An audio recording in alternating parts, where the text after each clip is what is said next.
Hi, I'm Mark Honeyman from Mark the Moment Weddings, and I have a proposal.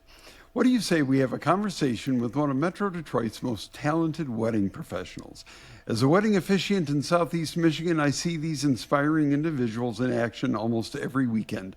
They're the magic makers, the ones who bring dream weddings to life. But if you're a recently engaged couple trying to decide which vendors to hire, it can be overwhelming. How do you pick from all those photographers, DJs, florists, wedding planners, etc.? Especially when all you really know about them is what you see on a website or in some social media posts. Until today. Today, you're going to hear directly from one of those magic makers because I Have a Proposal is all about introducing you to those amazing wedding professionals who make it all possible. And that includes our guest for today, Heather Rinkevich, a florist in Southeast Michigan and the owner of Heather's Victory Gardens, a business dedicated to bringing gorgeous, fresh, local florals to our community in an affordable and sustainable way. Wedding florists are quiet magicians, transforming ordinary spaces into breathtaking dreamscapes of color, texture, and fragrance. Through every bouquet, centerpiece, arrangement, and spatial design, they ensure the entire celebration looks as beautiful as the love it honors. Today, Heather will be sharing her journey to becoming a wedding florist, although she wears a lot of other florist hats, the way she stands out in a very crowded field, and a cornucopia of creative tips and insights for couples. Heather, we are thrilled to have you join us today and to have you share your wisdom with our audience. Welcome to the podcast. Thanks for having me, Mark. I'm so happy to be here, truly. Thank you. Thrilled to have you part of it. So I'm gonna dive right in. I'm always intrigued by the path that leads people to their calling. So Yeah. for you, what was that journey like? How did you end up realizing, you know what, I'm meant to be a florist? Yeah. So, well, I've I got my break, if you will, in weddings a long time ago. So I worked in catering, actually. Right, one of my first jobs was in catering, waitressing, dishwashing, working in catering halls back in the 90s. So I remember that old movie, The Wedding Singer, with Drew Barrymore and Adam Sandler. I was Drew Barrymore back in the day. I did right down to that outfit, the black and white like tuxedo outfit that we used to wear. So I interacted with all of the different vendors back in the day, the florists, the caterers, all these different magic makers, like you've said. So and saw a lot of the behind the scenes and flowers. I mean, there's so much beauty and magic in flowers. So love and just weddings itself, they're magical. As we know, we could go on and talk about the magic behind that, and the specialness with that. But and then we're going to get into at some point, the differences, but the gardening aspect of it comes into play as well.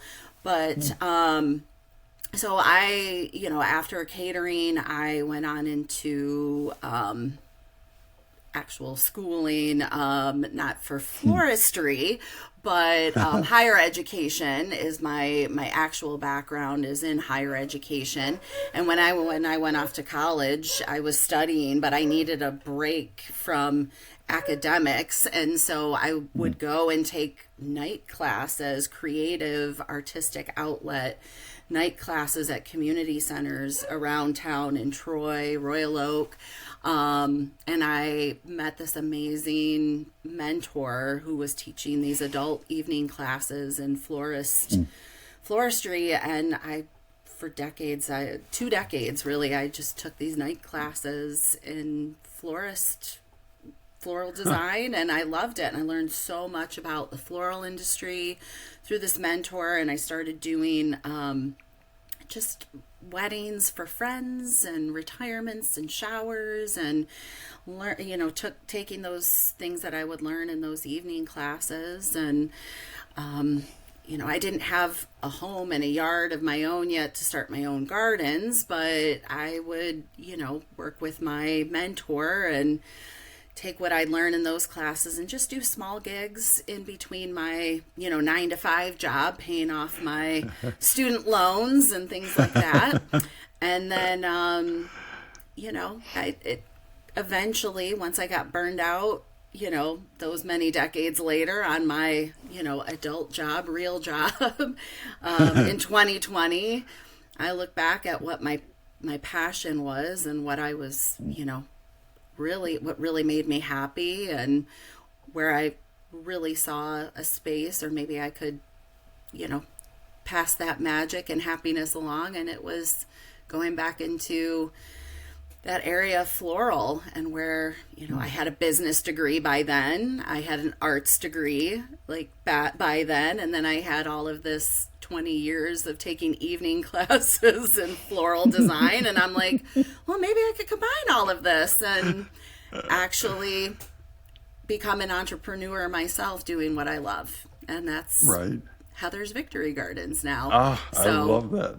Yeah, that's a massive sum up of That's everything, a that's where we're at. powerful journey. Yeah, yeah. all those different variables were sort of leading you inevitably toward where you are now. So Yep. I think that's beautiful. Do you have a sense of how many weddings you've done since you sort of went official? Yeah, so since I've gone official, we average, because it's mostly me, my husband, and then I do have, I do get some help, I have one or two, I don't want to call them students per se, but I'd love to eventually work towards getting more paid intern type help. And I do pay those that help me. I don't believe in free labor. So, but because we're very small still, I don't like to take on more than I can chew. But, and we started during COVID, and that's part of why Victory Gardens is in the title, of my business. And, we're kind of going back to that too nowadays, looking at things. But, on average, I'd say we take 5 to 7 weddings on a year. Okay. Now, in 2020 and 2021, we were doing more porch deliveries, pop-ups, and then we transitioned into like small COVID weddings. And we have a really different business model, so I really work with budget-conscious couples. And my goal in a lot of this, because I've seen the wedding industry from the 90s to the 2020s, so we're talking, decades worth of wedding industry, and going through the wedding industry myself, getting married, we're almost 10 years ago. So, kind of wanting to take the wedding industry and turn it on its head a little bit in terms of cost, and knowing where, cost savings could come in for some of these couples. Flowers are expensive. Weddings are expensive. And sometimes there's some exploitation in there too. I think when certain folks in the industry hear weddings too, there's an immediate markup that goes up there. So I really like to look at, where a couple is at, where they're at with their budget, where can we, what is your budget? And I believe every couple really, should have a budget. They should be conscious of a budget. You should at least have a primary overall budget, and then let's start talking. Again, I have a business degree, so I think that helps when I start having conversations, even with couples, when they're just prospective couples, I start that immediately, and I'm like, I know it's uncomfortable, but you should have a budget, and even if it's not a flower budget, just an overall budget, and then let's start talking about, what your priorities are. Even if flowers are way down on that list, like what is your big priority? Is it Right. finding the best officiant? You want that experience and that's the ceremony, or is it the venue? Is it the food? Like what matters most to you on your day, and like start prioritizing. I also have a counseling and advice background, kind of a Jack or Jill of all trades, if you will. I've done a lot in my almost 50 years. So yeah. Yeah, I think I've talked a lot through that question. Hopefully I answered it. No. Yeah, absolutely. So you touched on it for a second, but the Victory Gardens, it's an intriguing name. So how did you, what went into creating that name? Yeah. So, couple of things. One, raised in a military family. My husband's combat veteran, disabled veteran. Also, that sense of community during World War II, post World War II, utilizing spaces and community spaces for growing your own fruits, vegetables, as well as just and incorporating flowers to just bring community together and join community. And when I started my business, it was during COVID. I didn't know I was going to start my business. I had left a 20 plus year career in higher education at the top of my career. I was burned out. I kind of saw where that industry was going, and I didn't like it. And my husband was in a place where he said, you know what, go follow your passion. You love floral. Go work at a florist. Go find your passion outside of education. So I took a job at a high-end floral florist here in Metro Detroit, and that was in March of 2020. I worked there for 3 days, and I was seeing a lot of similar things that were in the job I had just left. Again, not to get political or anything, but it's a lot of capitalism. It's where we're at, late stage capitalism, and all of those things. And I was like, oh, this feels icky too. What am I doing? And then COVID hit. 3 days into this new job, COVID hit, and the world shut down. And I'd never in my life, Mark, I'd never not worked. I'd never been laid off. My senior year of high school, I graduated early working 3 jobs. I was nearly a 4.0 student. So I've always been very type A. I'm the oldest of 5 kids. That's not a brag on myself. It's quite honestly, it's exhausting, but it's just, it can be a negative personality trait sometimes, honestly. But I came home from being laid off that day, and I walked in the door, and I looked at my husband then, and I was like, now what? And he's like, well, you have a hobby garden started outside, and it's March. You have that business degree. Start your own business. Yeah. Start selling from the porch. You have all these seedlings down in the basement too that you're growing and starting, a lot of fruits and vegetables. And then we saw that there was some, pulls on our, food supply lines and chains. And that's what I did. I started growing locally, just as a source. And then I would sprinkle in flowers and bouquets, but the first year was a lot of veggies, growing veggies, seedlings, sharing veggie starts and extra produce in the neighborhood. And then we started selling reasonably priced bouquets along with that.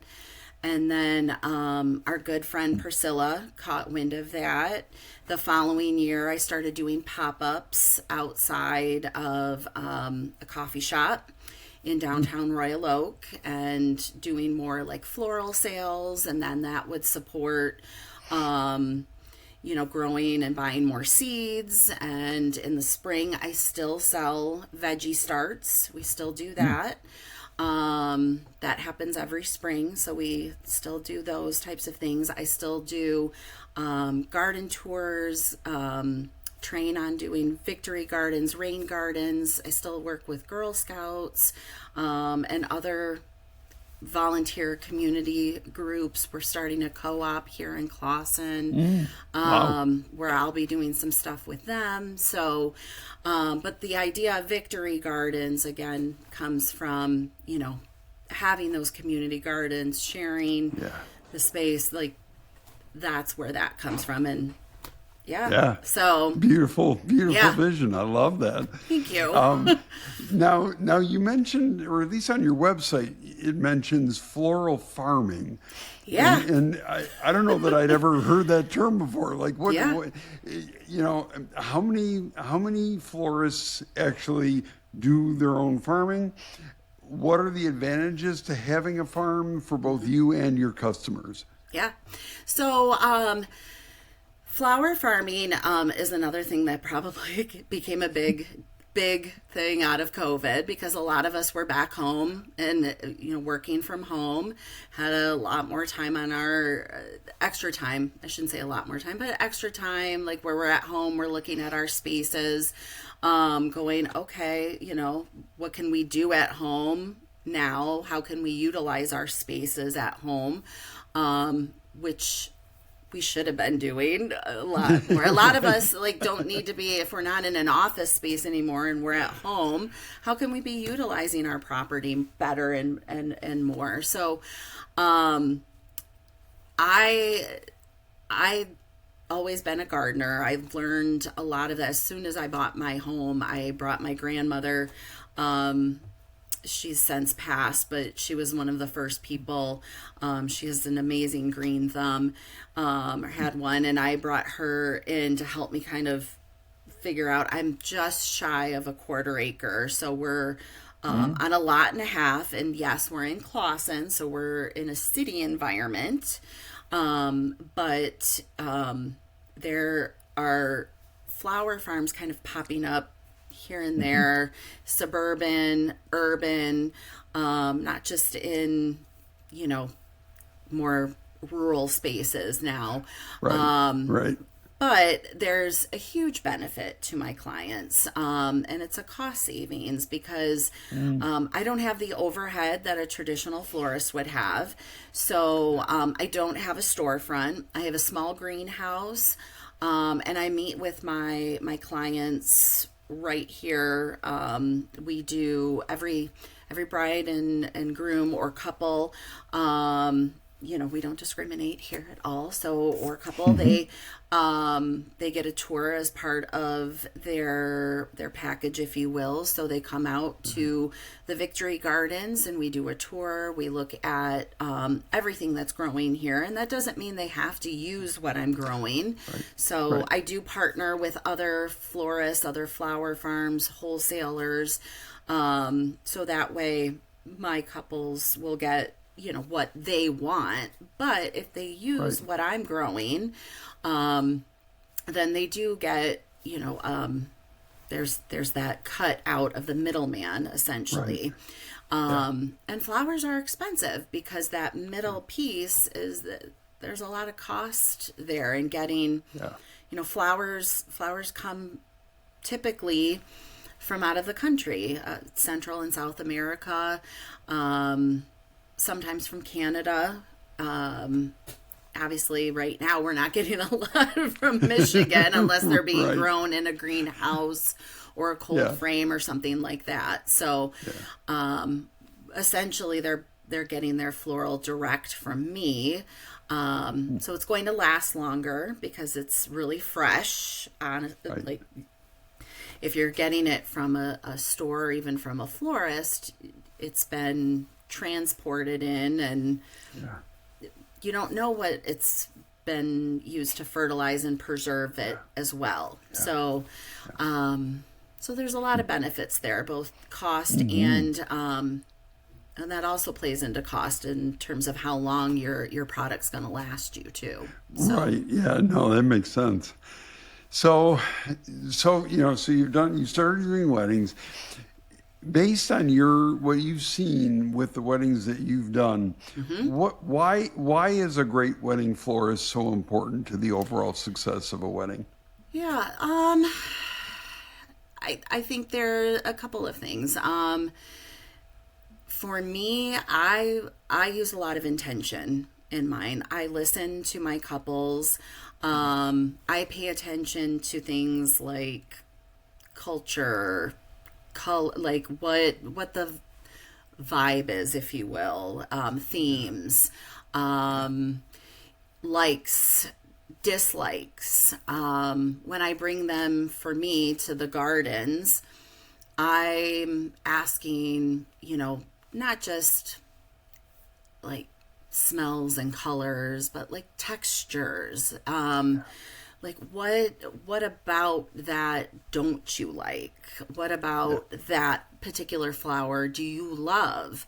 I'll have some couples that will come in that they love peonies. A lot of people love peonies.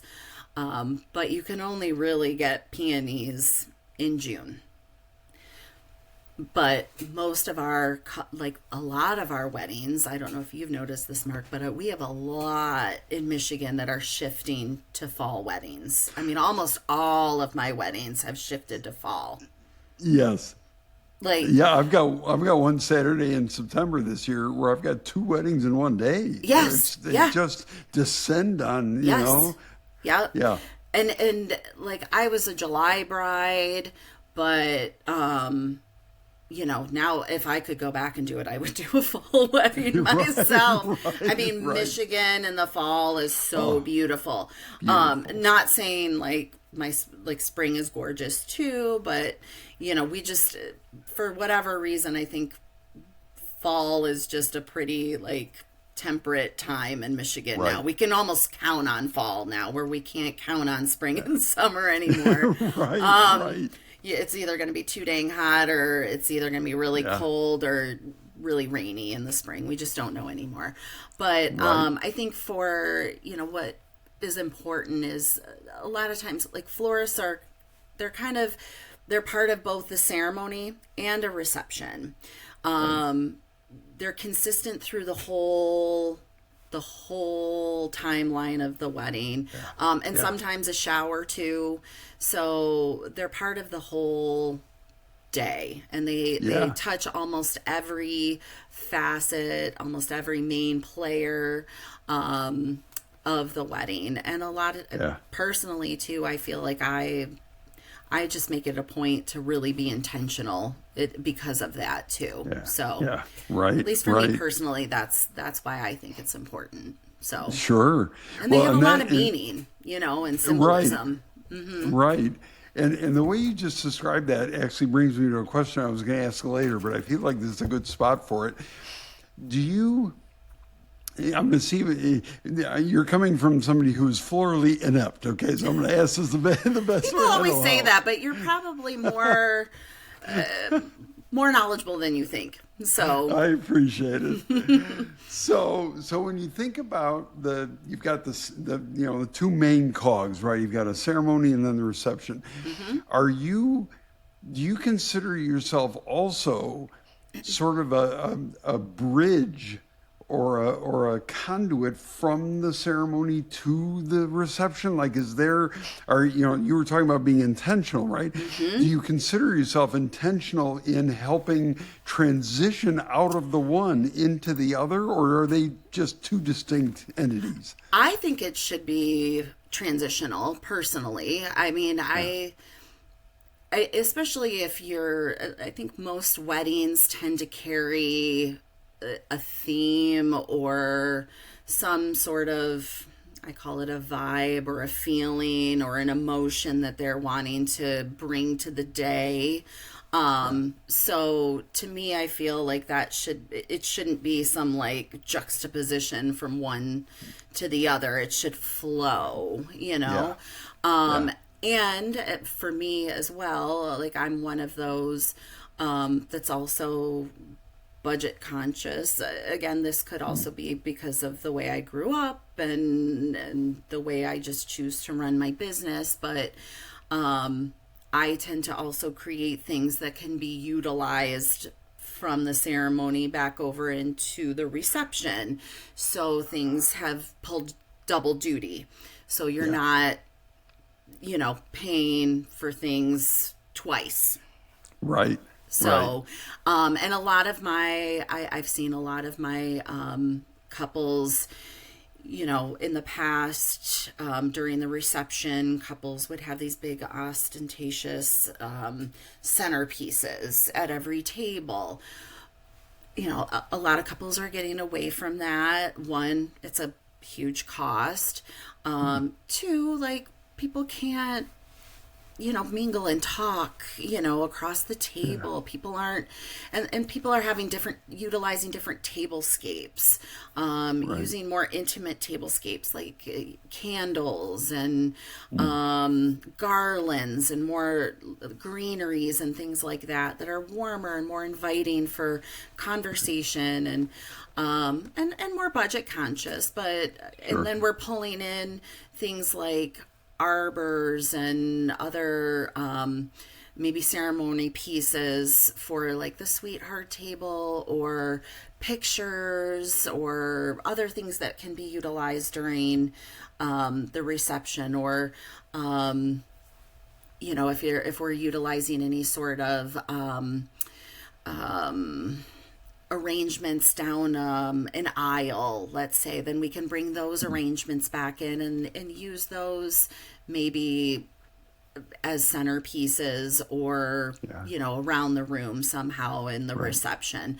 But Yeah. let's utilize them as double duty. So again, that helps with the flow, it helps with budget. Yeah. And it all plays into the intention as well. So, Right. yeah. Right. Now, would you say that you have a particular sort of floral design style? Like, is there, or are you sort of, and this might not be the best analogy, but like a floral chameleon where you sort of take on different shades and shapes to kind of match what needs to happen based on your couple's intentions? Yeah, I'd say primarily my overarching is I'm a seasonal. I try to work as best I can seasonally. So I'm always going to start there. So what's in season? So that's always going to help. I try to educate my couples with what's in season is going to help budget wise, whether I'm growing it, another flower farmer's growing it, or it's coming wholesale or what have you. So, Yeah. starting there, and then if they're hard pressed or there's really a favorite floral or something that's super meaningful, intention is the next Yeah. thing for me. So I really try to work intentionally, so seasonally and intentionally, and then from there it's going to be you know what is like what is their desire, what is it that they're looking for. I start a file on each couple, but I really want them to share Pinterest boards with me. Mm. I'm never going to exactly replicate something, but I want to Right. see. I'm a visual learner, I'm a visual person. I think Yeah. most people are, especially Right. now we're Yeah. constantly taking in content from social Yeah. media and it's Yeah. visual. So we're overstimulated visually, but Yeah. I want to see visually what bouquet shapes do you like? What flowers do you like? What type of arrangement styles do you like? Send me or pin them to your wedding boards and share those boards with me. And then I Mm. go through there and I then I can kind of get a feel for what it is. And then I have that sit down. I do a tour and a sit down, and like I have that one-on-one time with my couples, and that's when I walk them through the gardens, and I'm actively listening to their likes, their dislikes. And then I have that Pinterest board. We're talking about it. I'm taking notes, and then I bring all of that together to really try to nail down the style. So right. If that kind of gives you an idea of It my does. process. So Yeah, totally. yeah. So, all right. So this next one, again, it's coming from a neophyte, a floral neophyte. I would imagine there are certain sort of timeless principles of floral design, but every couple's unique, right? And so, Yep. how do you work with couples so that you can understand who they are, can design a floral experience that sort of matches their special chemistry? Yep. You know, is it a difficult thing to balance? Sort of here's the principles of a good floral design. Doesn't matter how old you are or where you are or whatever, and yet I want to make it look unique to this couple. Yeah. So I always start with like an intake form. So almost like you would like in a medical setting, if you will. But I have some like standard questions, like going back to that vibe, and even basic things like, what are your colors? How many, like, do you have a budget? Where are we at? Like, how many of each of, just basic stuff. Give me those basics. And then, yeah, let's talk about like traditional stuff. But again, I think it all kind of comes together like through all of that information gathering that I was talking about. So, Yeah. and just also, I think them building trust with, okay, she's got this intake form. She's, bringing in, asking all of these different questions, asking us to connect to this Pinterest board, getting them to see like, I'm communicative. I'm asking for these different layers of information, getting them out into the gardens, and I think also asking questions that maybe, I think some people are afraid to ask questions about money, asking questions about budget, getting into those types of things, and I'm not like, and I'm real with them. Like I was there with you, and. Yeah. Like, you don't have to tell me what your budget is for floral. I'm just like, that would be ideal. And I'm going to work with you once you get to that point. Like, I'll work within your budget, but you got to be realistic. And I need to be realistic with you about what your needs, wants, and desires are. And, if you want, if you got a champagne, dreams on a beer budget here, like we got to have a reality check. So that's what that intake form helps me, right at the beginning. Like that's one of my first things when couples reach out to me with initial, and a lot of them initially, and I was one of those people too, when it came to everything but flowers, I didn't know what a photographer cost. I didn't know what catering was going to cost, like 25 years when being out of the game, Right. So, but having like an intake form and sending that off to just get it, like getting them to start thinking about these questions, the couples to start thinking about these questions too, because these are what other vendors are going to anticipate and want out of them as well. Right. So, and there's traditional, but I would say the majority of couples today are non-traditional. So, Right. and they're okay. They're open to whatever experience or guidance. In fact, a lot of them like need and want that guidance. Right. So, they're happy for it when they get it. So, Gotcha. So yeah, hopefully that Yeah, helps no. answer things a little Yeah, bit. no, But it does. It yeah. does. So, all right. So I'm thinking about the process, right? So you Mm-hmm. meet this couple, you do the intake form, you talk to them, you tour the gardens, Mm-hmm. and then all of a sudden you find out, oh yeah, and by the way, we're holding it in a medieval castle where the lighting is going to be bizarre and the ceilings are 85 feet in the air, and the architecture is quirky and the tables are going to be in weird angles. Like, how do you?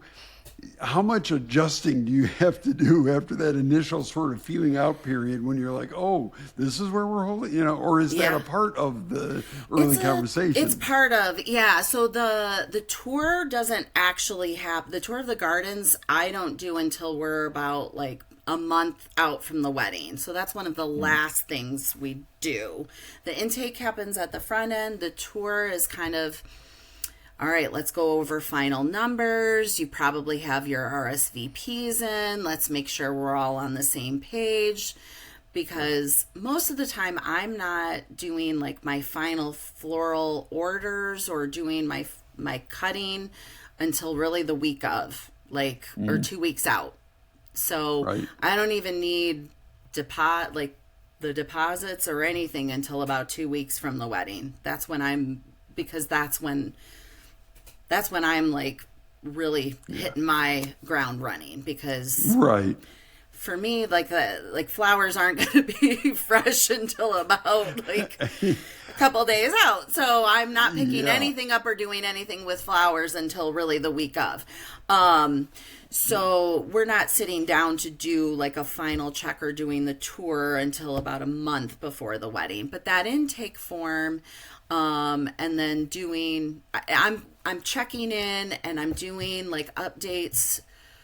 Hopefully with my couples, they're reaching out to me. Although I've had last minute couples. I've had couples reach out to me. I've had some week before couples where I've had to like turn it on a dime. Wow. And I've helped them. And I'm open to that. But they've got to be just as flexible with me as well. Yeah. Like it goes both ways in those instances. Right. And they're always Right. great. I will say I haven't had an issue. But when you get those, like my best friend actually got married in a greenhouse, and that was that was a really tricky situation. And I will tell you, because cut flowers don't like heat. Right. Right. They don't. They want to be in a very cool situation. So, so when you're in situations like that, when you get a couple that's in like a medieval castle,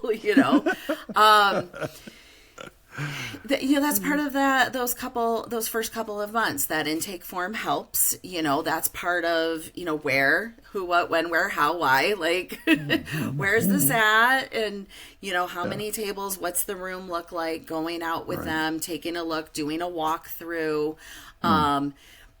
Honestly, again, going back to my many years, I worked in catering for 10 years, and knowing like facilities the way I do, being able to talk to other vendors Yeah. the way I have been able to, and being able to go even right down to like the janitors, the bartenders, the wait staff, the managers, because I need things like, how many 8-foot tables are you going to have? How many 10-foot tables are you going to have? Are they round? Are they rectangular? Are we going to do a sweetheart table? Like, I need all of those types of plans, and connecting, getting there. Do you have an event coordinator or wedding planner? Are you utilizing one that's on site? That also becomes part of, I do have a contract that I utilize with my bride and groom, or my couples, as well. And I collect that information so that way I can also, get permission to speak with whomever's at the venue, or the venue contact, and or I will go out there, if not speak to them directly. So I can get the measurements I need.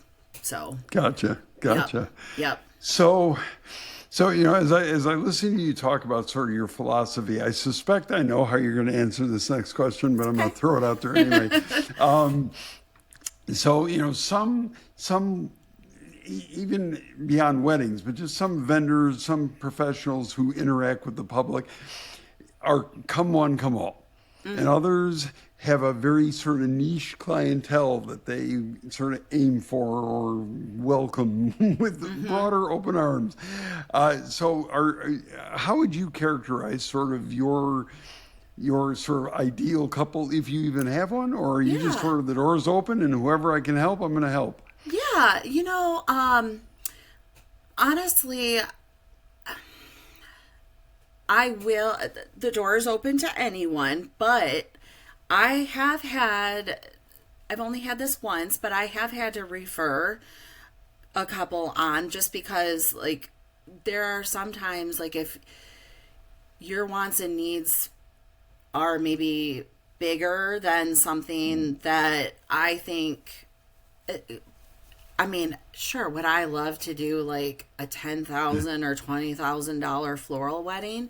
Sure, but is that something like that I should be probably not. Like that's probably something that is best reserved for like one of these bigger florists. Like I am definitely more of that like the couple that is budget conscious or smaller weddings that is looking that really loves working with local, like supporting local businesses, small businesses, women owned businesses, like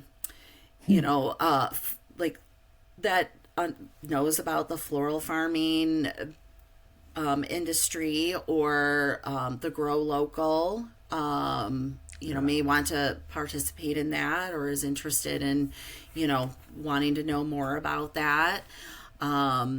So those types of couples tend to be more of my speed. I get a lot of referrals too, based on prior couples that have been, couples of mine, and then Awesome. they see my work, and it's and I think you can tell sometimes too. So a lot of those of us that are flower farmers, we tend to grow more niche product too. So some of these flowers that maybe aren't as more like your typical like white garden rose, we might grow something like a deep dark purple that's for our fall brides that are like maybe reads more of like a black or something that's more antique-y looking or just unique and different too. So not that I don't have white roses and do more of that traditional green and white or classic, I should say, not traditional but classic green and white, but we tend to grow too things that might be more interesting or niche or unique. So Right. So, all right. So I'm if it's okay with you, I want to transition into kind of giving some advice to couples and really pretty much every word that's come out of your mouth is advice to couples. So you've already been wildly helpful to anybody who's like listening in. But I've got some specific questions that I haven't quite put on the table yet. So when should a couple realistically begin looking for a florist, and are there either certain things they should look for, red flags they should run away from, questions they need to be sure to ask to make sure they're getting a florist who's like the right fit? Yeah. So in terms of when they should be looking, I like to have at least 6 months. Just it helps me get to know my couples a little bit better. It gives me time for like planning. A year is even better because if I can get my hands on and I can actually grow what it like work into my growing schedule what it is that you're wanting for your wedding, even better as a flower farmer. So even better. But at least a good 6-month lead is good, but a year is grand. So that would be best. Now I will say it's very hard to, I don't have pricing on my website because it's going to be all over the place depending on types of flowers. So don't think like if there's no prices on the website, don't like run from them. Right. Now, some florists do have like, oh, okay, well, here's a standard for boop, boop, boop. You know, if you want full service here, this is how much it's going to cost you. But they're also going to limit you to like, these are the only types of like bouquets and flowers or whatever that you're going to have in there. You're going to have some limits within that. So I didn't want to put limits on that. Like, I only have really 2 cost structures, and that's in season, out of season, my growing season. So you'll get a little bit more of a discount from me if it's during my growing season, because I can supplement a lot of even the greenery and stuff like that I utilize within my wedding work, even if I'm not utilizing a lot of the actual floral. A lot of the other stuff I can bring in during my growing season from my flower farm, but I can't do that and I once in a while I do get winter weddings that I will work and do for couples. So, but I have to utilize more of a wholesaler, which is a little bit more expensive. So, things to look out for. I would say florists who just are not lacking communication, have no desire to really sit down and learn from the couple about the day, about if they're just really wanting to know what your budget is and like your like the flowers you want to use, and then just like one photo like example, like if they're just about a number, really like getting, if they're just looking at you like you're a number, period, a dollar sign and a number, then and you'll know that. You'll know it. I don't care if they're the fanciest looking one on the block, in the prettiest store on the block. If you're getting that feeling, that's the feeling you're going to have in the flowers too at the end of the day. And I truly, I can say this, and I'm a very honest person. Like, I've never had a bride come back and say that to me, like that they felt like a number. They've never, like, every single one has, I believe truly has felt the intention that's gone into their bouquets, they're right down to the boutonnieres. So, or the arrangement on the table, like everything has come from a conversation that we've had. So right. Yep. Well, and that's literally a perfect segue into my next question. You know, what is the best way for a couple to communicate with you if they don't speak floral? You know, does it help to have a color palette, or to know what the bridal party colors are going to be, or to, you know, like how can somebody who maybe isn't conversant with how to communicate their desires for their floral arrangements, how do they get their ideas across other than a Pinterest board? Yeah.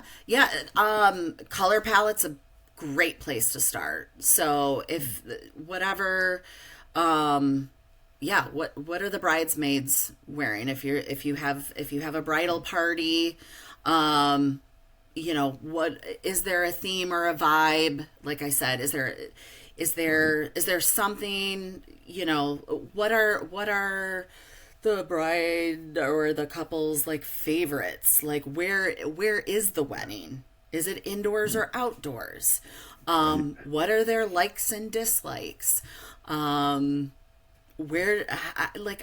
ask them how they meet. Like when I get them on the phone, I ask them all of these things, kind of like, you would as an officiant too. Right, You know, as right, you're kind of yeah. putting together, you know, we had a great officiant, my husband and I too, and like we had an idea for our vows, but like, you know, some of those questions is like, you know, you want to get to know them a little bit. Right. And that's Right. part of the intention process. But Yeah. if they're not super visual, then I'm going to start pulling from other areas, like those likes and dislikes. And that's part of why I bring them out to my gardens too, because I want them to, if it's pulling teeth, and it is sometimes, it Right. really is. Like from some couples, they really are like, I don't know the first thing about flowers. And it's Right. like, okay, well then just come and walk through the gardens and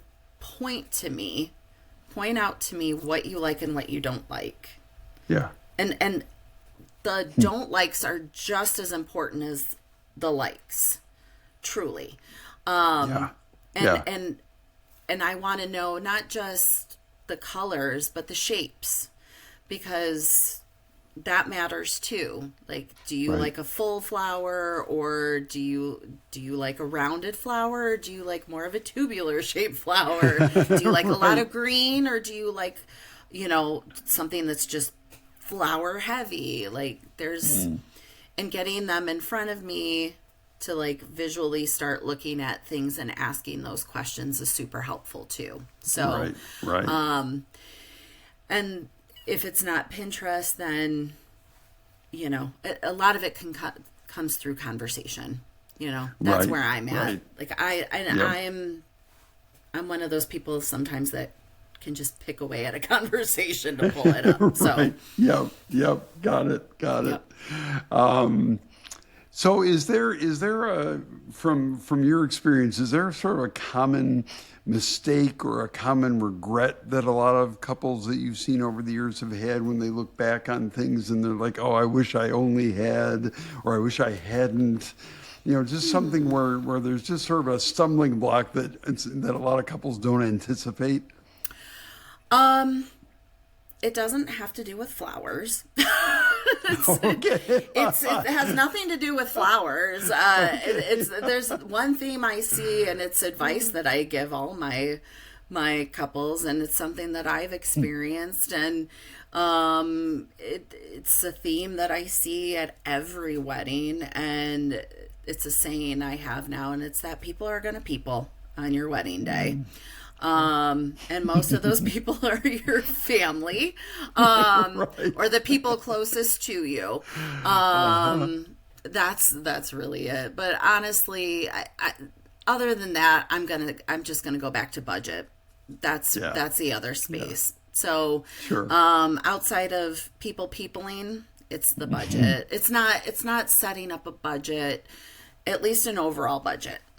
Right. Like giving Right. yourself a cap somewhere, like an overall cap, and then prioritizing from there. Like, what are your tops, at least your top three as a couple? What are your top three, like, budget items? And then, you know, making sure you prioritize those within your budget. Like, that's probably the biggest thing outside of Got it. peopling. So, Yep. So what, you know, you've had a fair share of experience. So what would you say for you personally is the most rewarding part of being a wedding florist? oh gosh. Honestly, the referrals is probably one of the more rewarding, or if not the most rewarding, is getting like the cousins or the sisters or the friends or the bridesmaids that come back and they're just like, oh my gosh, you did my sister's wedding, or you did my cousin's wedding, or, you know, oh my God, like that's the best part. And, or getting, you know, the follow-up photography from the couples that are just like, this, you have no idea how this bouquet like made it. This made the wedding, or this arrangement like set it off, or just the thought and the intention behind this was everything, and we can't thank you enough. Or, I think certain vendors, some of us take on additional roles as counselor, advisor, etc. And I'm just one of those people by trade. Naturally, it just comes naturally. So, getting little notes and cards from, couples just saying, thank you. Thank you for just listening. Thank you for being there. Thank you for, that extra little bit of, just listening for that moment when I was a mess and it wasn't about flowers. And I'm like, people are gonna people, going back to that. Exactly. Thank you for that advice. So, yeah. Oh, that's awesome. Mm-hmm. Well, and that actually, like my second to last question before we kind of start to wrap up was going to be asking you, like, what are some of the compliments that couples have paid you that have meant the most to you? Mm-hmm. It's honestly, it's the referrals. I can't go back. I can't say that enough. It's getting a referral and having, someone come back, or having like a couple come back and be like a husband a year later, like come back and say, can you recreate like a smaller version of like for an anniversary of her bouquet, or having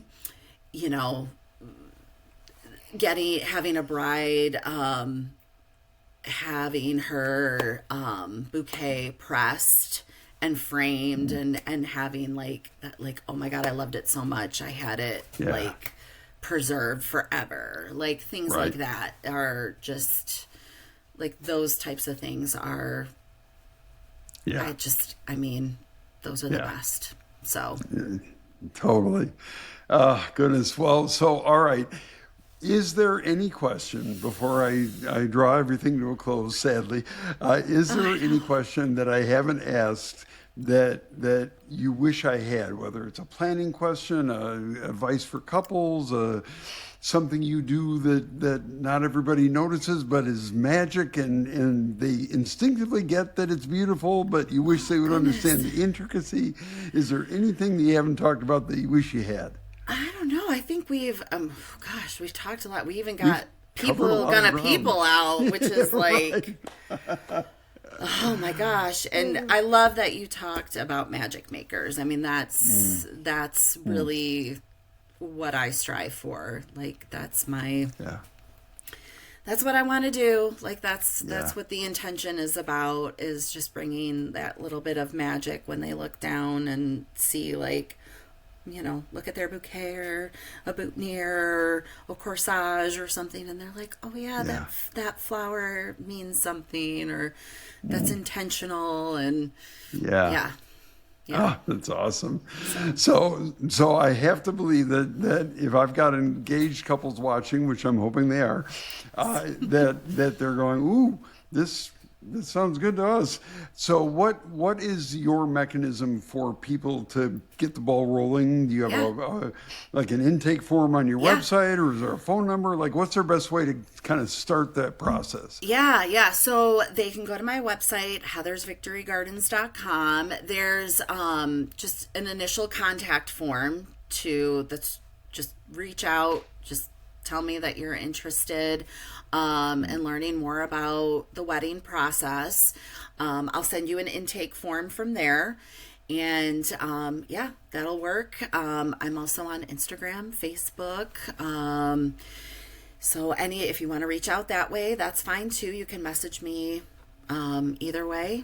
And we'll get it started from there. So I love it. Beautiful. I love talking weddings. I love talking flowers. I do a little bit of everything and anything flower related. So Well, your passion comes through loud and clear. It's beautiful to listen to. Thank you. I think the world of you. I hope you get lots of inquiries from this interview. Thanks, Mark. And I'm truly grateful that you could join me today. I wish I could talk more, but I got to get into my sort of finale here and Yes. whisk our way into the evening. But I'm just so grateful. So thank you.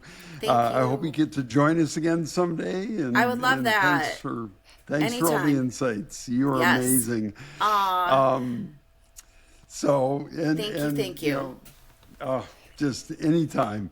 we appreciate you and all the work you're doing too, Mark. Thank you. I appreciate that. So, and so to all those engaged couples out there who've experienced a proposal of your own recently, I hope the episode gave you lots of ideas for what you might want to do, and more importantly, who you might want to hire for your own wedding. Hint, Heather Rinkevich. And don't forget, your officiant. We team up with you to create a ceremony that'll have you saying that was so us, not to mention the fact that we're the ones who sign the license and make it legal. Without us, you're still dating, just in nicer outfits. If you enjoyed the episode, please click the subscribe button. Follow me on social media at Mark the Moment Weddings. I'm Mark Honeyman, and by the power vested in me, I bid you farewell. Until the next time I have a proposal.